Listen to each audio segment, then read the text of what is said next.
I don't really know how you sum it up there. It was, yeah, like I said, I asked the players for a response this week, and I stuck with a number of players from last week. I made a couple of changes, but I gave them the opportunity to show me that they care and they want to, get something out of this season. And I just think there's some players out there that mentally are gone. That's what I question. That's what I'm seeing. I feel sorry for the guys that are. There's some players out there that are, putting their hand up, and you can tell they want to win and compete. And I think a couple of people were carrying as passengers. That's the reality.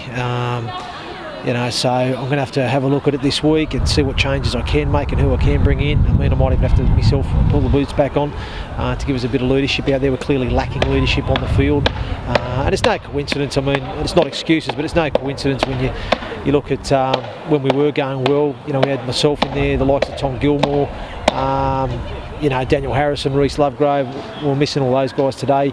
Matt Garside wasn't here today as well, and then Jamie Thackeray we lost after a couple of minutes. And and at the end of the day, for me, that gives the opportunity for other players when those people aren't in. And for me, those people haven't stepped up.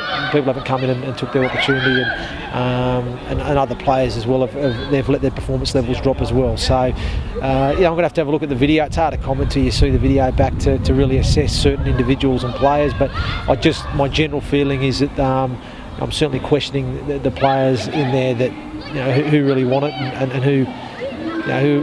Who are with us, and it's really important though at this time that when you are in a bit of a dark place as a team, and a little bit the confidence will be down now off the back of 2 losses, no doubt about it. That's really important that we stick together, and I said it in the sheds there that losers blame each other, and winners work harder, and that's exactly what we're going to have to do. We're going to have to roll the sleeves up. We're going to have to work harder, and because again, there's still a lot of games to play. We've still got potentially 9 games in the, at the end of this competition. There's potentially 10 games left. So still, a lot of games to get it right. But again, I'm going to have to seriously consider, bringing some changes for next week, and trying to bring some enthusiasm back into the team. I mean, today watching the game from the start, we really lacked enthusiasm. We really lacked desire. Again, we played dumb at times, but we just didn't have that energy. You know what I mean? Which is we've had in other games that we've seen, and like I said, it's extremely disappointing because we've come up here, we've prepared well before the game, but just. Again, I think it's the mentality of certain players is just not quite there. You know what I mean? Yeah, well, I mean that's my job. That's what I'm paid to do. I've got to somehow, with the players that we've got at our disposal, I've got to try and get their confidence back up and get their belief back up. And again, we've been here before as a team earlier in the year, and we turned things around. And I'll have to sort of focus and revisit on some of the stuff that we did to pick us back up at that certain time. But again, it's like I said, it certainly has hurt us losing some key personnel. There's no doubt about that, and it's clear to see out in the field in terms of how we're playing. But again, even if we have lost those personnel, we may not be playing the plan that I'm executing, that I want out there. We still can have enthusiasm, we can still have desire, and that's the biggest thing that's hurt me at the moment is we've got a real lack of that in the last 2 games that I've watched. We've really lacked that energy and enthusiasm, and at the end of the day, you can cop it as a coach if, the fact that you've made some changes to key positions and it's taken you a few weeks to bed in a little bit with some new players in those pivotal roles, but I can't excuse lack of effort and enthusiasm, which is, I'm seeing from certain individuals out there. That's the frustrating thing.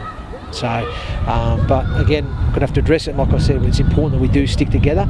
As a club, as everybody, fans, players, we've got to stay tight and we've got to come through this because there's still, for me, a lot to play for. We've still got an opportunity in the 8s competition to make a semi-final and then hopefully make a final and win some silverware. So, the good thing about rugby league, things can change in a week. You know what I mean? We'll come off the back of 2 bad losses, but next week we could be a different team. And like I said, it's my job to get those players up for it and ready to play. Yeah, I'm not too sure. We'll have to assess that one. It'll be a loss if we've lost him. Will Bartow as well came off injured as well, which didn't help. So we had to reshuffle things again. So it'll be devastating if we've lost him now again for a long period. So we've got to assess obviously those injuries, and hopefully they're minor ones and not major ones. But if they're major ones, well, again, it just puts us under a lot of pressure in terms of bodies. And but that's what we've got academies for, and that's why you have that. And it might mean that some younger players will get an opportunity. And one thing I know when you bring young kids in is you'll get enthusiasm and you'll get some desire and some passion. You may not get the rugby smarts, but you'll get all that. And So that might be something we have to look at.